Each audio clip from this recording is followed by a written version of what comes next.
Z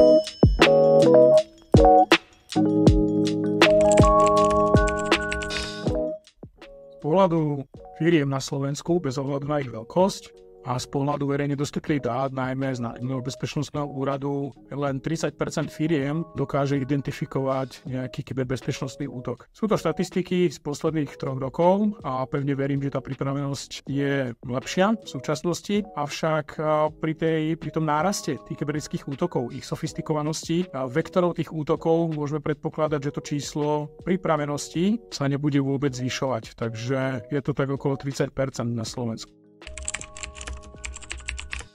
Dopady takého kybernetického útoku alebo incidentu môžu mať vážne dôsledky na funkčnosť tej firmy. Poznáme mnoho firiem, ktoré keď si nesplnili svoju domácu úlohu a neboli pripravené, neboli kyberneticky odolné, neboli pripravené vôbec riešiť takéto kybernetické útoky a incidenty, tak jednak sa už vlastne nespamätali z toho útoku a museli ukončiť reálne svoje podnikanie. A to nie len preto, že im došlo k výpadku služieb a podnikania, ale aj preto, že mnohé firmy, mnohé sektory vlastne na Slovensku sú pod legislatívnymi alebo regulačnými požiadavkami rôznych autorít, štátov, Európskej únie a tak ďalej.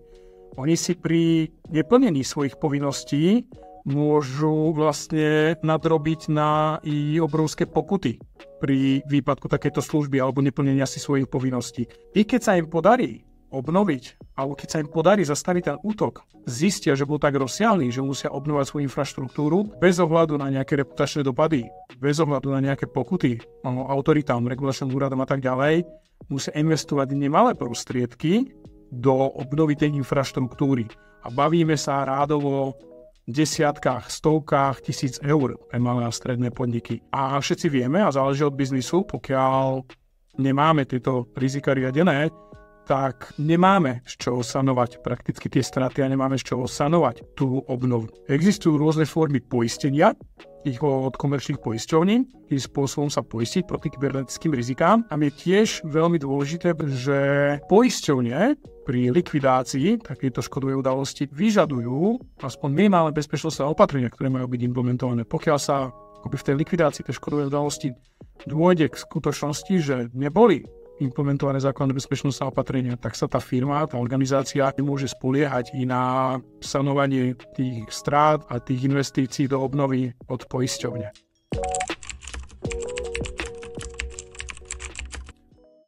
No záleží od veľkosti firmy.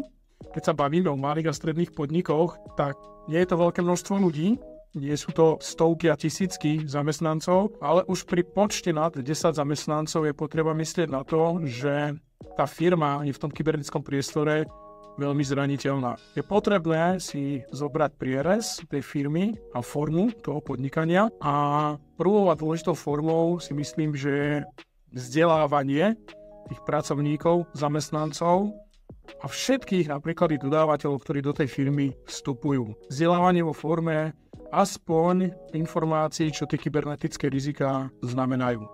Pokiaľ vieme posúdiť a vieme prijať skutočnosť kybernetických bezpečnostných rizík, môžeme postupovať samozrejme ďalej. A existuje niekoľko postupov, procedúr, akým spôsobom tú organizáciu chrániť. Takže keď si zoberieme technické, procesné a organizačné opatrenia, mali by byť implementované správnym spôsobom a mali by byť udržiavané a za správnym spôsobom manažovateľné a riadené v tej organizácii. Využijem opäť znova štatistiky z Národného bezpečnostného úradu za posledné 3 roky. Až 70% firiem na Slovensku sa vlastne stretlo s kybernetickým bezpečnostným útokom. Čiže sú to až 2/3 firiem a ten nárast, predpokladám, môže narastať s tou digitálnou transformáciou, ktorá v súčasnosti prebieha. Firma, aby bola agilná a flexibilne reagovala na požiadavky trhu, tak v súčasnosti musí prechádzať tou digitálnou transformáciou. Pokiaľ nebude pripravená byť odolná v tom kybernetickom priestore, tak ten počet percentuálny môže logicky narastať.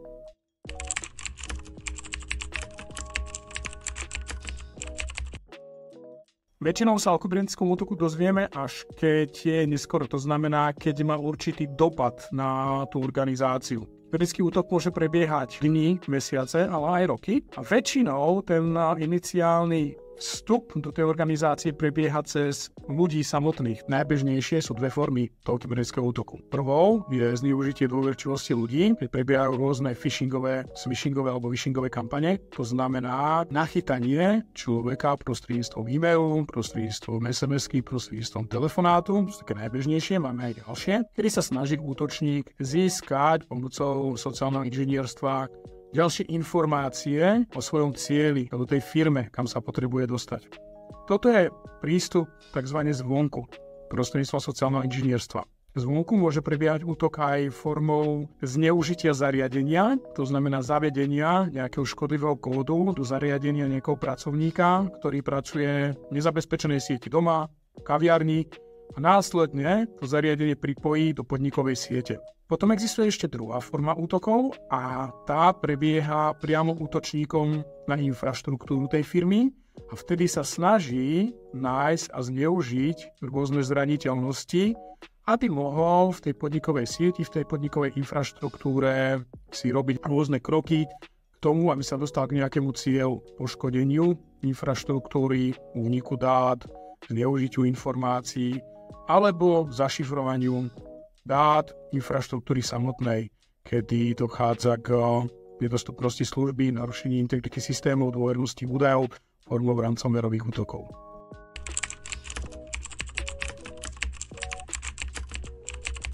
Každá organizácia, firma má IT oddelenie. Či už interné, kde má nejakých správcov IT infraštruktúry, možno aj vedúceho IT oddelenia, alebo je táto služba správy IT infraštruktúry poskytovaná externým dodávateľom. V prvom rade vždycky o tom, že sa niečo deje, vie ten interný IT team alebo IT administrátor mal by kontaktovať svojho nadriadeného a nadriadený by mal kontaktovať a mali by byť urobené nejakým spôsobom postupy, čo robiť v prípade toho podávania kybernetického útoku. V prípade externých dodávateľov takýchto služieb taktiež musí externý dodávateľ, poskytovateľ tej služby informovať a kontaktovať zodpovednú osobu vo vnútri tej organizácie, vo vnútri tej firmy, že sa deje pravdepodobne nejaký kybernetický útok. V prípade, že si ani jedna zo strán nevie poradiť s zamedzením šírenia toho útoku, alebo je ten útok tak rozsiahly, alebo tak nebezpečný, že si tá firma nevie dať rady, kontaktuje špecializované kybernetické bezpečnostné firmy, ktoré sa orientujú a špecializujú na ochranu v rámci odhaľovania a riešenia takýchto kybernetických útokov. To platí aj pre situácie, kedy dôjde k tomu, že sa z kybernetického útoku stane kybernetický bezpečnostný incident. Kybernetický bezpečnostný incident je akákoľvek udalosť, ktorá má vážny dopad na dostupnosť poskytovanej služby alebo prevádzkovanej služby tej firmy, integritu tých systémov a dôvernosť údajov. Následne takéto špecializované firmy, ktoré sa zaoberajú riešením a reakciám na kybernetické bezpečnostné incidenty, začnú a spúšťajú určité procedúry, aby odvrátili ten kybernetický útok, zastavili ho a zmiernili dopady toho kybernetického bezpečnostného incidentu.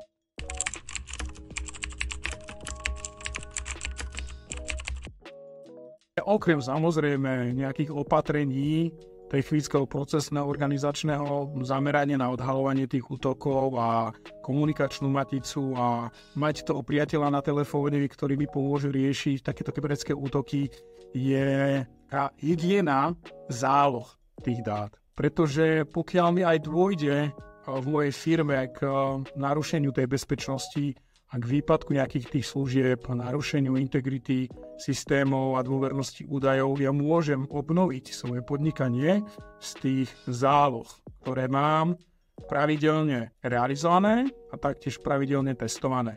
Ja teda osobne razím metódu tzv. 2+1, robenie si 2 onlineových záloh v pravidelných intervaloch. Firmy to môžu robiť raz denne počas noci, môžu to robiť raz týždenne podľa toho, akým spôsobom chcú mať tie zálohy čerstvé, a jednu offlineovú zálohu, to znamená zálohu, ku ktorej sa nepristupuje prakticky z internetu. A taktiež z môjho pohľadu, teda osobného, je dobre rozdeľovať takéto zálohy na také tie dátové súbory a tak ďalej a systémové zálohy. A pokiaľ ja testujem funkčnosť tých záloh, pri teste viem, že ich mám kde obnoviť, to znamená, je potreba mať na mysli i to, že nie len mať tie zálohy, ale aj miesto, kam ich obnoviť a odkiaľ spustiť a naštartovať znova ten biznis, mám prakticky vyriešenú tú obnovu po tom kybernetickom útoku a po tom kybernetickom incidente. Čiže zálohy, 2 online, 1 offline a miesto, odkiaľ ich obnoviť. Kam ich zálovať, odkiaľ ich obnoviť. A to neustále musíme testovať.